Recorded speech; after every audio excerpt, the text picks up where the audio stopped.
My kids are in the other room, so hopefully this will go smoothly, and Mine are also. I we might have So some we might extra. have some visitors join Yeah, us. and that's perfect because I mean that's who we are at In Harmony. We're family people, and we're real.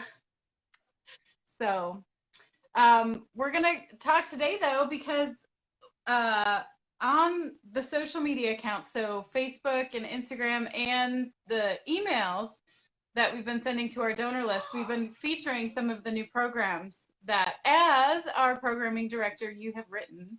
And we'd want to just kind of get information out there all the ways. So some people read the email, some people watch the promo videos, some people scroll right past and might want to watch a conversation Sure. instead.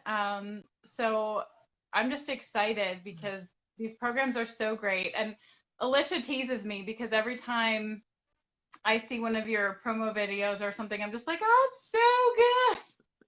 I had a lot of fun making them.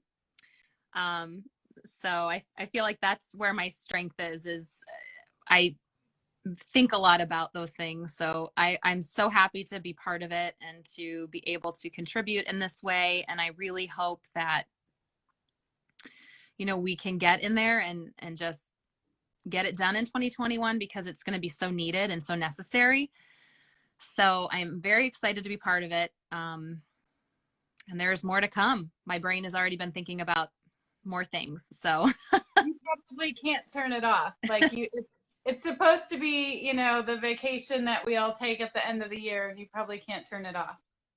I can't, but it's in a good way. It's a good problem to have. Well, that just means that you're passionate. So you found the right job, right? I did find the right job. I did. I have never once regretted being a music therapist. It's always been very fulfilling for me and very humbling. And I've always wanted to be in a giving profession. And this has been just kind of the perfect place for me. So, Well, tell everybody a little bit about yourself. How did you land here? so it's actually not interesting story, but I always loved music. My dad is a singer. We had lots of music in my family growing up. Um, I was very active in our school choirs, and all of the music things. I was involved in all of it. And when I was a sophomore in high school, I was taking voice lessons from someone, and we were talking about what to do. She was just asking me questions about, what do you think you want to do, because you're going to have to start thinking about that. And at the time, I actually wanted to be a physician. So it was interesting that I wanted to be in a helping profession, but I think that I wanted to do that because that was my kind of in my small hometown. That's the one thing I saw that was helpful or needed. And so I did some shadowing, and I kind of realized that was not what I wanted to do. So, since just talking a little bit, and then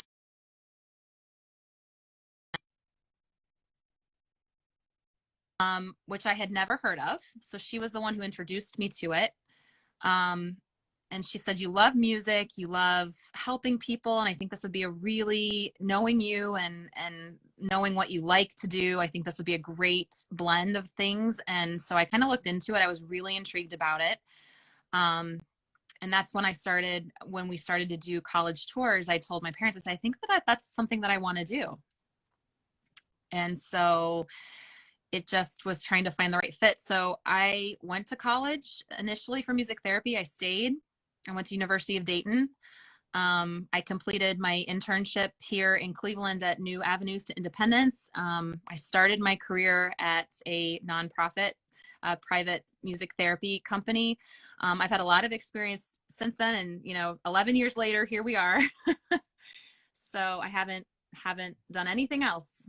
So it was the perfect fit for me. Cool. And you live the southeast side, and you've got a couple kids, and Yes, we lived in Akron for several years, and 2 years ago we moved to Hudson to be closer to family. And I have two kids, 5.5-year-old and an almost 3-year-old, both of which keep me on my toes. So but it's fun. Is this a kindergarten year for your oldest? We held him back a year, so he is in a young fives program. Yeah, 'cause I was gonna say that's a heck of a way to start Yes, school. no, with the way everything was going and just some of the things that he needed to work on personally, I wanted him to have the best chance of success in the classroom. And so I could not be happier with my decision. Good. But it's good. It's been a really good year, and he's been in school. He's in a really small class, so it's been really good. So he's been in school and loving it and learning so much, and I can't complain. It's been good. Yeah, we're fortunate in that we always homeschool. So this year I didn't have to make any hard decisions, but I have such empathy for all the parents out there trying to decide. And then some schools are kind of changing, Right. every quarter they're changing Yes. the options. And so I can't imagine trying to navigate that. That would just be. Yes, that was actually that was a hard decision for us because he is not the type of kid who handles transitions well. And Okay. so that was a big thing, is if we're going to be back and forth, I don't think that would have been the best for him. But luckily, fingers crossed, it's been a really good fit for him. And they've been in school pretty much since September with a few weeks off here and there. And they're planning to go back on the 5th. So they're going to keep it rolling, which is good. It's exciting. Good. Well, good job, Mama. Way to go. Thank you. So you were talking about that you had this voice teacher who said, Mm-hmm. have you heard of music therapy? And you hadn't heard of it yet. But now you said 11 years experience plus school and all of that stuff.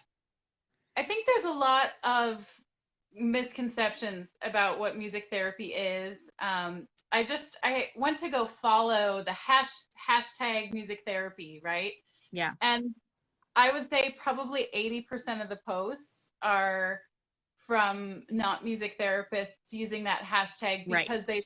they've found music to be helpful or soothing or calming, which of course, just as a general existence, music has therapeutic value. Right. But so what does it mean, from your opinion, as somebody who's been in the field all this time, what is the definition of music therapy, officially music therapy? Sure. So I really believe that music therapy is that use of music as a tool to reach the non-musical goals. And I want to stress the non-musical goal areas because we are trained therapists to use music in prescriptive ways. It's very intentional when we apply music with children. There are aspects of it for pleasure and for fun, but a good music therapist, in my opinion, will always really look at the child. They'll look at the goals, and they will really prescriptively design a program tailored to that student to help with maximum benefit. And really, music is not the outcome. So we're looking at things like communication, increasing communication, improving mobility, or some sort of physical goal area, improving relationships, improving social interactions and joint attention, improving executive functioning. So improving all of those areas that are not musical in nature. So I think for me, that's the biggest difference, along with the fact that we are trained professionals and we have lots of tools in our toolbox to be able to implement music in a very developmentally appropriate way. So I think that's sort of, for me, the biggest way I can define it, because I know there are many different areas of music therapy, and in each area specific to hospitals or hospice or nursing homes, I think that definition may change a bit. But being someone who works with early childhood in schools, it's really about using music as that tool and that motivator to reach those non-musical goal areas. Yeah. And one of the things that I found so fascinating when I was really learning about all the things that music therapy was, here she is. is that there is music that's what we call like contraindicated that Yeah. can actually not be Yeah. helpful. And so Yes. as a board certified music therapist, you're trained to recognize that. Mhm. And then one of the things, of course, that In Harmony is so kind of honing in on is this trauma informed care, Yes. which is another layer of realizing if trauma is present and responding to it. And when I was in video, we can watch TV. No way! Mike has been watching TV too. Watch with Nolan? No. Can you do me a favor? Why? Can you go get me some water? Yes. Go get some water. Oh, nice. I'll give her a job to do. Yeah, and I think that's one of the biggest differences is many people that use music as healing, they don't always have that background to know the best way to use music, because like you said, there are lots of contraindications and you have to be very in tune with the client. It's a very personal experience for them. The relationship that you develop with your clients is also very important. And so there's a lot more that goes into it than just playing music and having fun and singing and playing. So what's funny, I was talking to Alicia about kind of preparing for this interview, and she said, okay, just be careful though, because while it's good to kind of get that base knowledge and that background understanding of what music therapy is, what we're going to be talking about, which is these new programs, are not necessarily prescriptive music therapy, but what we call music enrichment with the therapeutic lens. So what makes that, how is that different? that's a great question. And I think that's a really important one. And I think the biggest distinction comes from the words therapy and then enrichment. So obviously in therapy, and I'll further discuss that in a moment, but the center of both is music. So we know that in music enrichment and music therapy, our tool is music. Music is, as you mentioned earlier, is often kind of defined as the universal language. So it's very accessible to everybody. And I think that most of us can attest that at some point in our lives throughout childhood, even to adulthood, we can use music and it has a profound influence on our wellness, our stress management. And it has a unique power in motivating, capturing attention, and kind of pushing those social interactions, and in addition to learning. Because it does all of those things, music is used as enrichment a lot. But going back to the words of therapy, therapy is very specific. So when we're talking about music therapy, there's a specific sequence of steps that are taken. We do an intake, we have an assessment that we follow. We are writing specific goals and objectives for clients based on their specific needs or a small group. It's very detailed and it's very client oriented and client focused.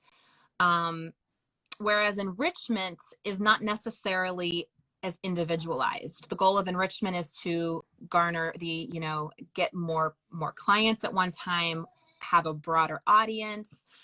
It doesn't have to be specific to special needs, which in the case of schools and music therapy in schools is what you often find that we're working with. There's children in the special education department. Music enrichment is not specific to that. And the difference, it's more universal. More universal. Okay. So it's for all kids. And when I was creating these and we were discussing what to do with these residencies, we were really we wanted to make it accessible to everybody, because we're all in 2020, right? We're all in this state of dysregulation and we're all in this state of inconsistency. And there's a lot of kids that are falling behind. And so we didn't want it to specify it to be only for kids with special needs. The therapeutic lens piece, though, I do want to talk about that, because I do think that draws back to our expertise as board certified music therapists. So what makes our educational enrichment programs as In Harmony more valuable, in my opinion, is that we're coming at these educational enrichment programs, which are designed to support the specific content standards. So there's also a difference. They are non-musical goal areas, but they are educational goals that would be addressed in the classroom. And all of the students are are having the benefit of participating in that. But I also think because we're music therapists, we are trained to look at the nuances of behavior. We have trauma-informed best practice. We apply that in our work. We can utilize tools and strategies within that we apply in music therapy to our music enrichment to make it just like gangbusters. So I think for me, that's the biggest difference, is we're offering you a music enrichment program, which is for all students. It meets the needs of everyone, but we have the benefit of having that therapeutic background. So we are trained to continually analyze and kind of pay attention to what's most effective. And we can switch those things around. The other difference is that these are pre-created lessons. So when we talk about individualized goals and objectives, we have goals and objectives for these educational enrichment programs. But again, they're not individualized. It's for grades. We're looking at kindergarten literacy standards. So it crosses that whole spectrum of students. And they are pre-created. There is within each of them the ability to adapt those, which is where our expertise does come in. But they are pre-created so that we can take them to multiple different places and hopefully get the same outcome from them. Right. And that seems most efficient, as we're hoping to kind of get some of these programs in different schools and different enrichment centers. And we'll have to maybe bring in different music therapists, Right. having that kind of standard, this is the program. Yep. Will give a universal experience. Exactly. It will be efficient too for the therapists. Mm-hmm. So that they don't really have to kind of reinvent the wheel every time. Exactly. So that was the intent behind them. And that's sort of why my view of the therapeutic lens is that we can just offer that additional layer of knowledge and support and manage trauma-informed best practice to the work that we do. Yeah. So I don't know how you want to do it, like as far as giving us the rundown of what the different programs are. You mentioned that they address some of the content standards. So those are the Ohio educational standards, like what a kindergarten student would have to learn in literacy, or what a kindergarten or a first grade student would have to learn in math.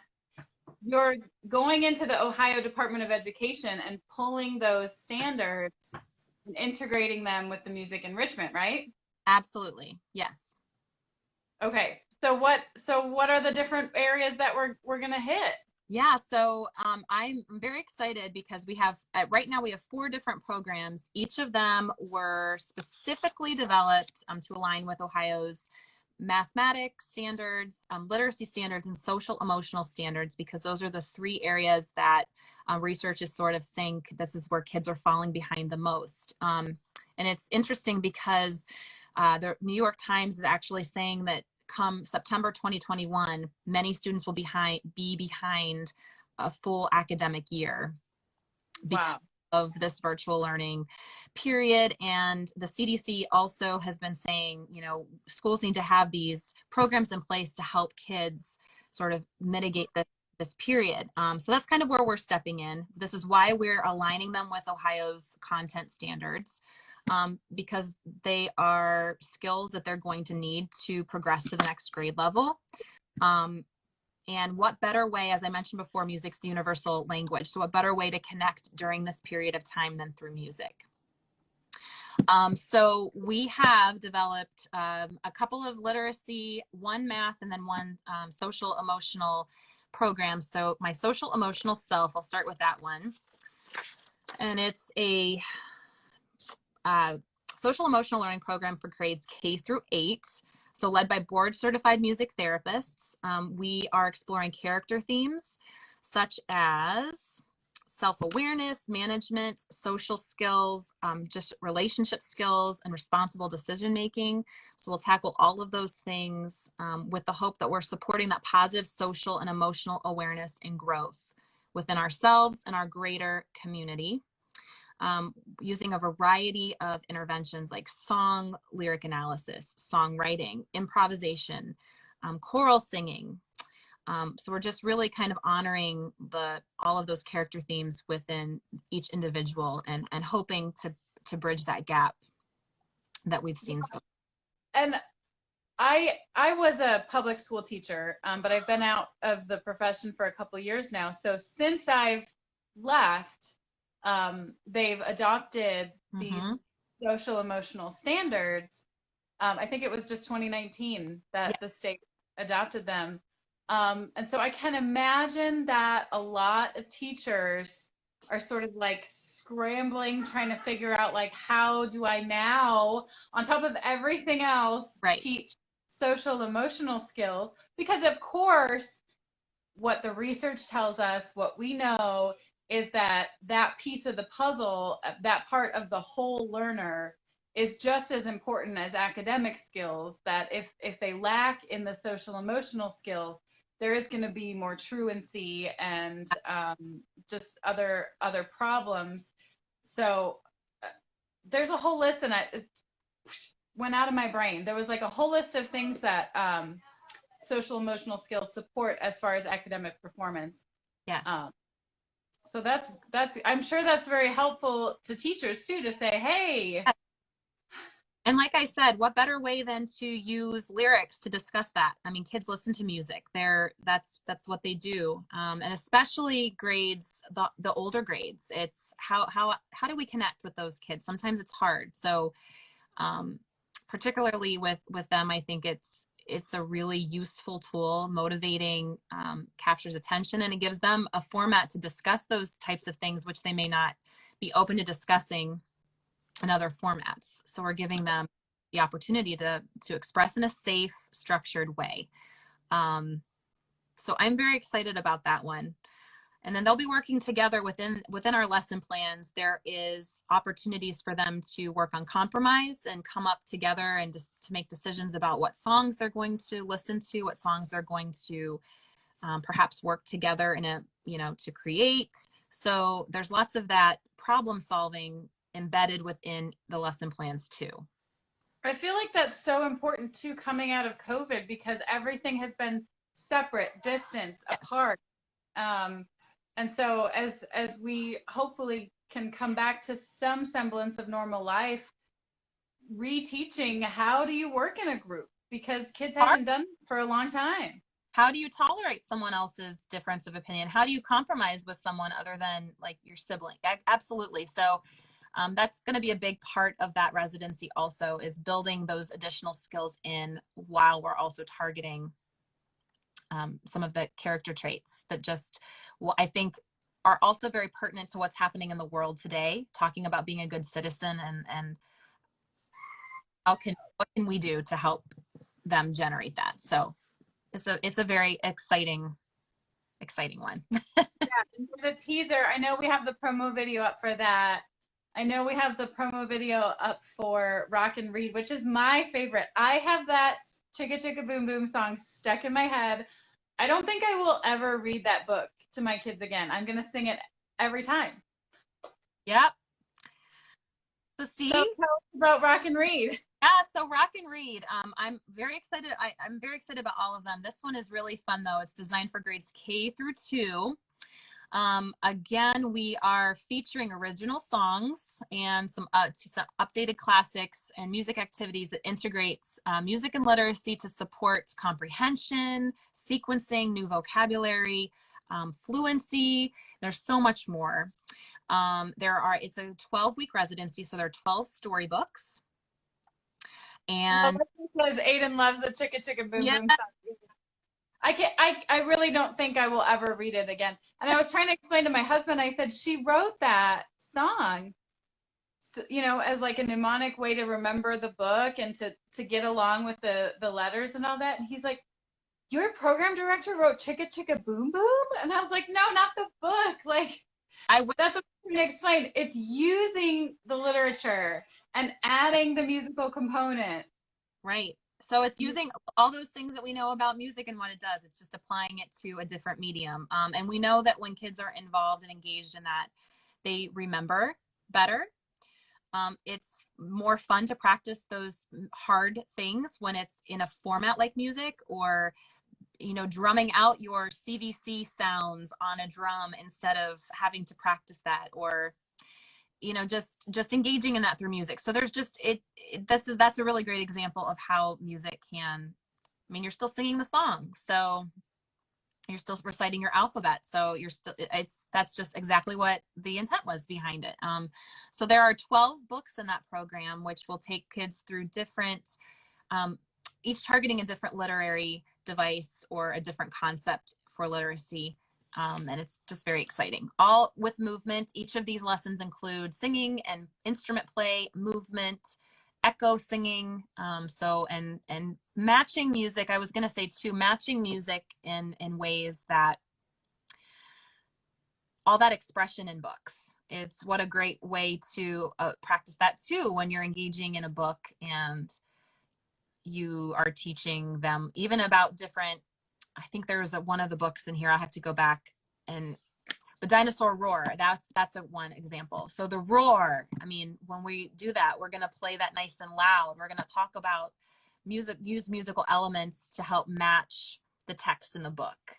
So it's really getting kids paying attention to those things and understanding that the text on the page really does, you can play around with it, and it's a fun way to engage them more with the book themselves. And I was going to say, I bet that helps with comprehension skills.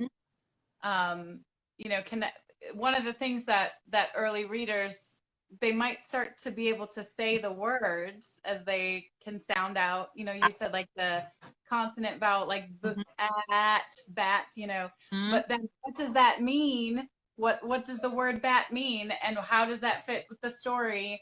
And I imagine that adding musical elements would really kind of help click, like, these symbols mean things. Yes. And it's adding that multi-sensory input. So you're doing it, you're seeing it, you're hearing it, you're actively playing it. So, and all the research, all the education research tells us that the universal design for learning, that's the way that kids learn is, you make it accessible to everyone in every way, and kids will find the things that sync with them.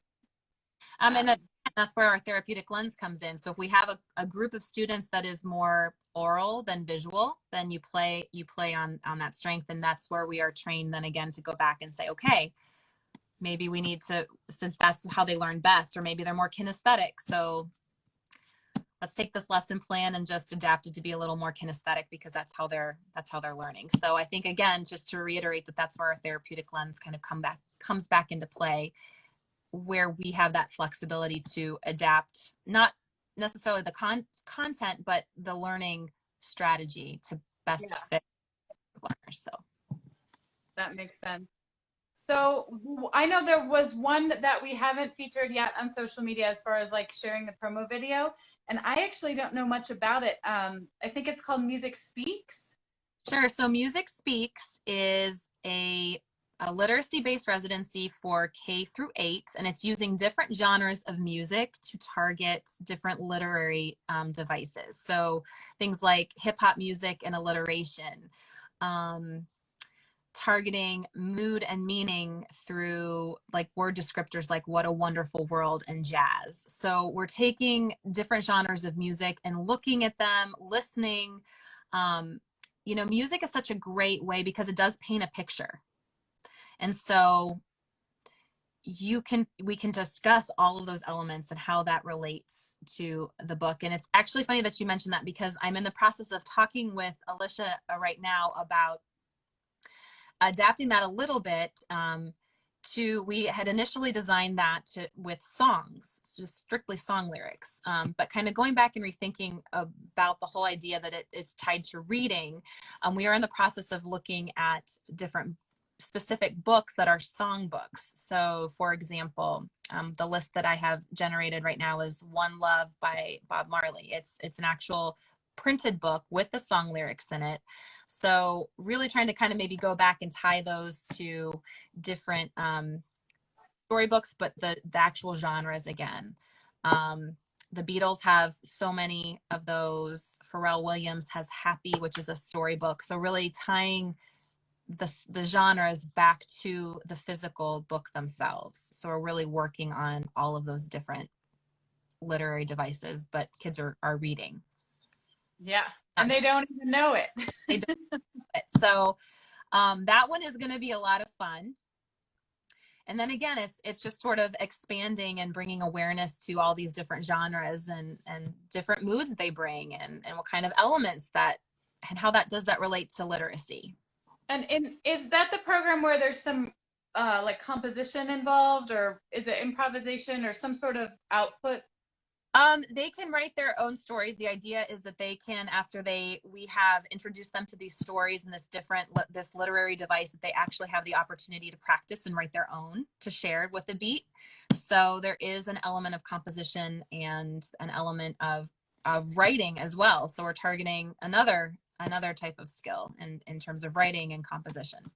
And students will love that. When I taught, the best part of the year was in about like March to April. We would spend some time composing as a class, composing a song, and we'd play with chord progressions and play with beats, and then the lyric writing. And every single student in every single class was engaged and interested, and we were voting and we were taking turns, and then we would rotate through. Okay, you play the toned instruments and you play the rhythm instruments and you do the words. And there were some kids that could rap, like really good rappers, and they would all laugh at me when I tried to pretend that I could keep up. And we had some singers that would sing, and it was awesome. So kids are just going to love that. Yes. So that's going to be a really fun one.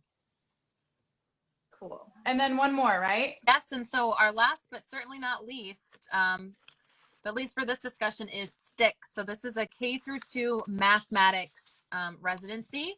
It's really exciting because this one uses rhythm sticks, it uses craft sticks, and it uses rhythm and beat. So we're discussing the difference between the two, and we're counting. So we're working on one-to-one correspondence, building rhythm patterns, with the idea that we are also going to be creating our own rhythmic ensemble by the end of the residency. So kids will be able to apply their knowledge of counting and beat and what does that mean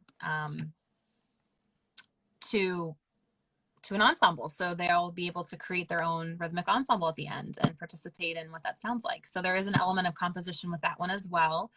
Lots of one-to-one correspondence, sequencing, counting. Obviously, beat and rhythm help us with numbers, but it's very simple things: rhythm sticks, craft sticks, bucket drums. So the ensemble part is so cool because and I think anybody who has ever been, whether it was middle school choir or high school orchestra, or maybe you made it to like a collegiate or community choir or something like that, church choir, I mean, people who've been in an ensemble musically, and it doesn't have to be anything fancy or professional. Sometimes better to not be fancy or professional, but they can attest to just being a part of that group, what that means to them spiritually, emotionally, socially. And so I think that's so cool that even with the youngest kids, that we can get them involved in that sort of group music making experience. Yes. Awesome. So it ties back into some of those social emotional skills the kids will need to practice, listening to other people, attending,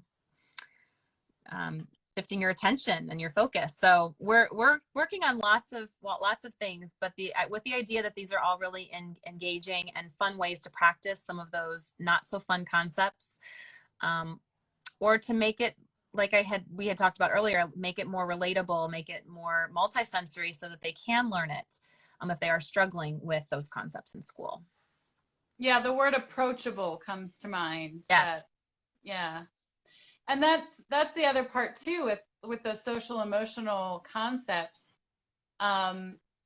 it's easier to approach those conversations under the guise of we're talking about someone's lyrics.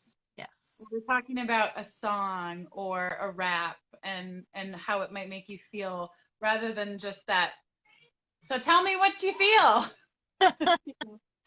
That talk therapy kind of aspect can be very intimidating sometimes, especially in a group setting.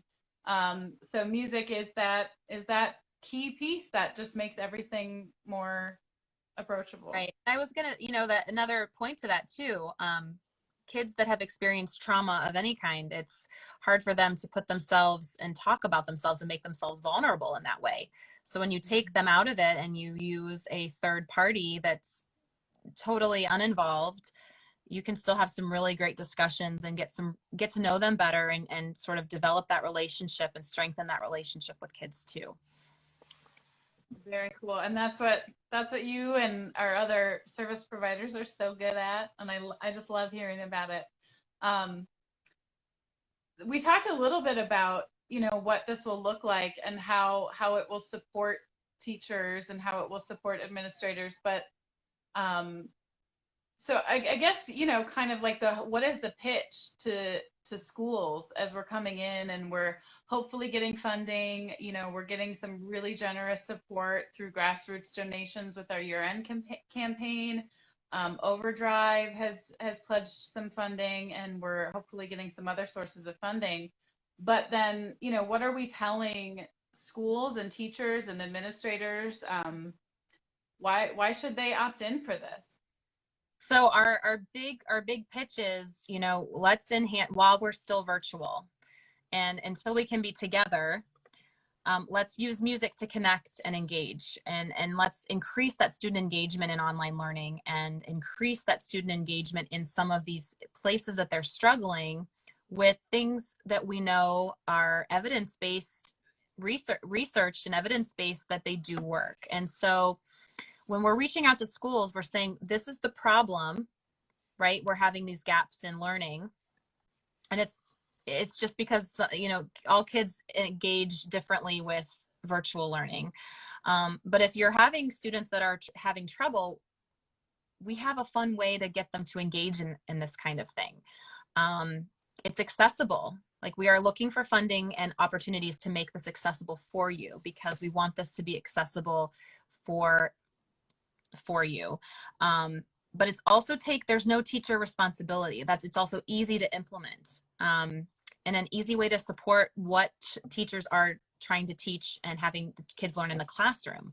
So that's kind of the big thing that we're doing, is that we're taking on this responsibility. We've created these residencies based off of your academic standards. It's a fun, meaningful way to do it. So it's accessible, it's engaging, it's effective. We know that. And then we're also helping to support that accessibility with the funding opportunities.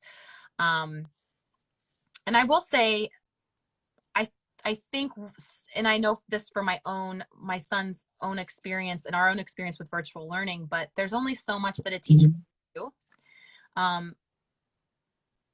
And when I think everyone is so focused on teaching and learning, it's hard to make that engaging and fun. And so the other idea is to give teachers skills. By us coming in and providing this, we're giving teachers a better way to generalize these skills in the classroom. Once we leave, we're showing them that we can apply musical concepts to this, and that's you're going to get results, academic results from this. It's not just about the fun and the singing, but we're increasing attention, we're increasing engagement, we're increasing performance and academics.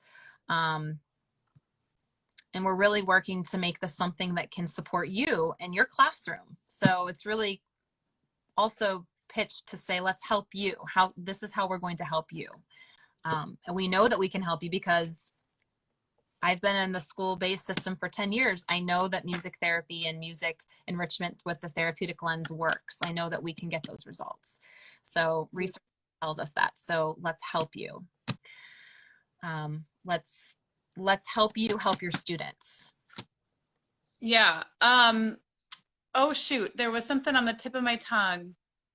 Oh, and that goes kind of back to that universal design piece, Mm-hmm. in that we were developing these programs, or you developed these programs as sort of a direct response to the needs of COVID-19, and as we can heal going forward into 2021. But the elements of what works is going to be a universal thing that works next year, 2 years from now, 5 years from now. Yes. So pieces that the teachers can take, like singing through Chicka Chicka Boom Boom, or using craft sticks to practice counting, those elements are universal, and it's not just specific to 2021. It's something that will be helpful all the time. Right. And I think, in my own discussions with teachers throughout the years that I've been doing this, there are some teachers who are not comfortable maybe using their voice or music, or they don't know the best way to do that, to engage and capture. And this is just sort of showcasing that you can do these things. We can educate you a little bit about why music is so effective, and again, just increasing that attention, participation. And I think that's the big thing. Participation, I know in many districts, within Cleveland in particular, has been really difficult. So let's give something that's going to help motivate the kids to join. And what better way to do that than through music and being part of something where they have to be an active participant, not just maybe learning and some of the rote strategies. So.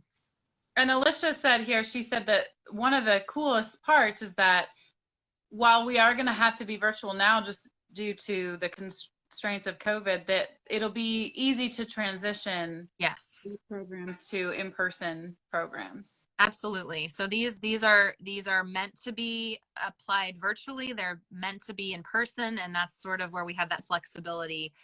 They were created for both. So that's also very exciting. It's not just a virtual offering. Yeah. Okay. So there's one question here too, and you might not know the answer, have the answer to this, but if we don't, we'll come back to it with an answer to this. This is actually the second time I've seen this question. There was a comment on one of the promo videos that was the similar question of, okay, I love it. How do I get this at my school? Who do I call? I want my kids to do this, or I know a teacher that would benefit. Is that something that we're able to do at this point in time, and how does that work? So the answer really would be, I think, connecting the principal for that building initially to us, where we could then schedule a consultation with them or conversation to share more.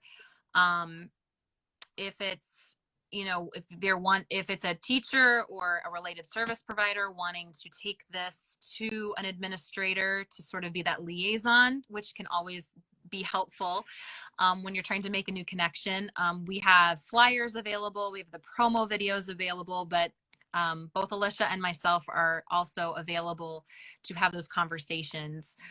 So we are happy to set up a phone call or a meeting to kind of discuss what that might look like moving forward. So it's really just about connecting. I think at this point, principals, because they're in charge of their building, and they'll have a little more insight into what more specific classrooms will need.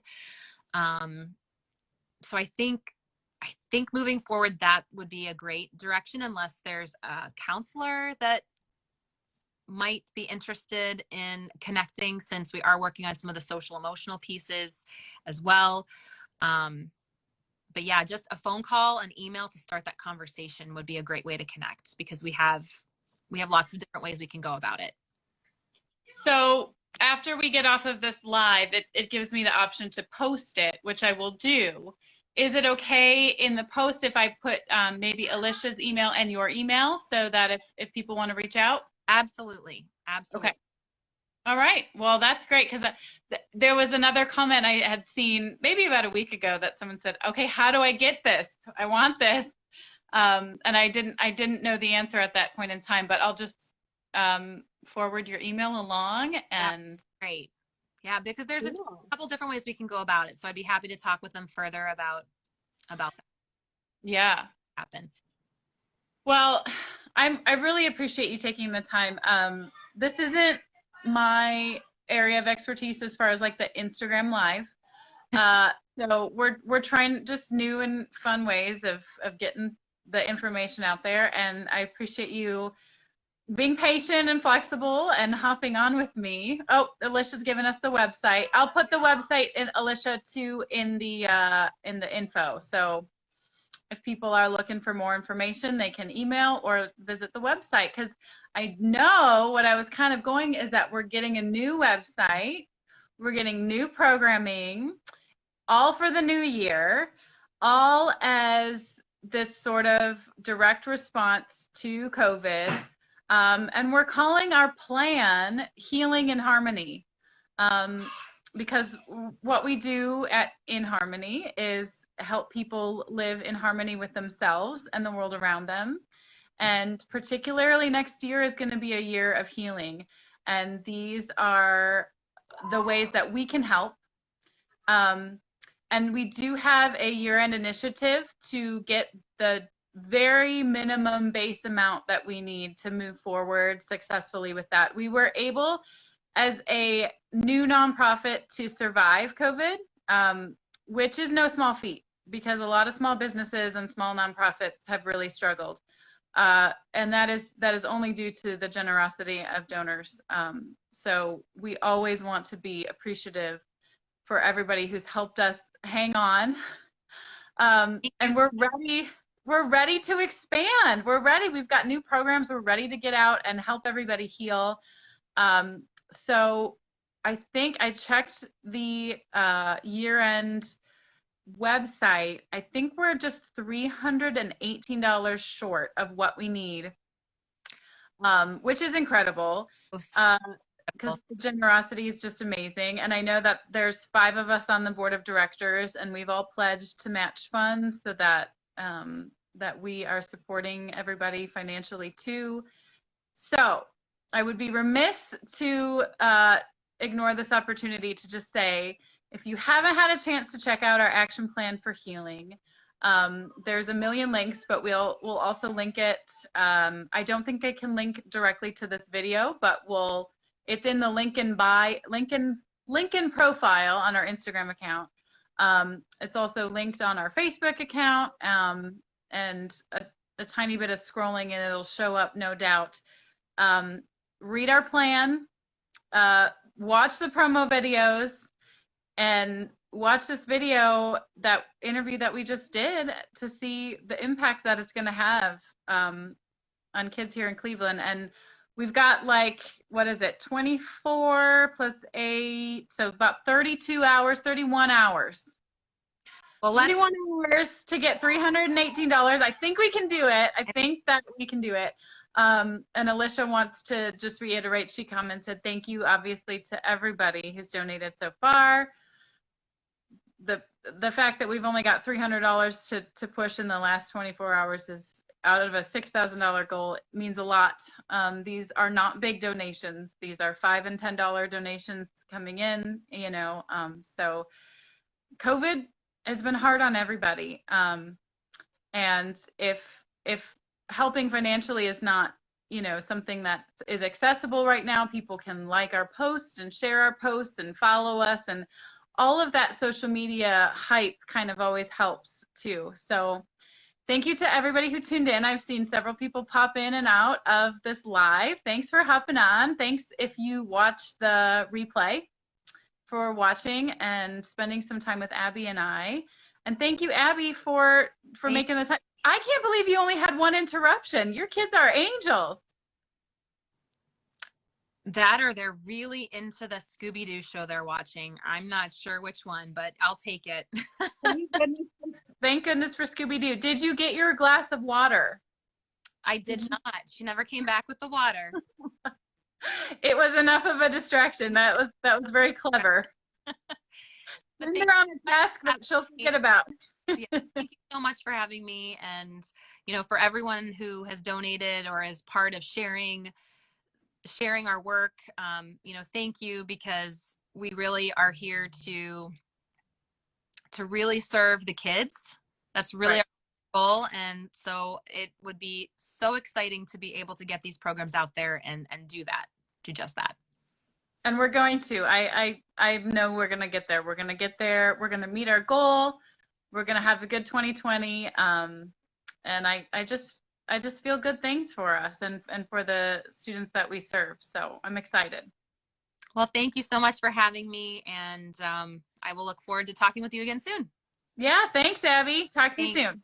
Bye. Bye.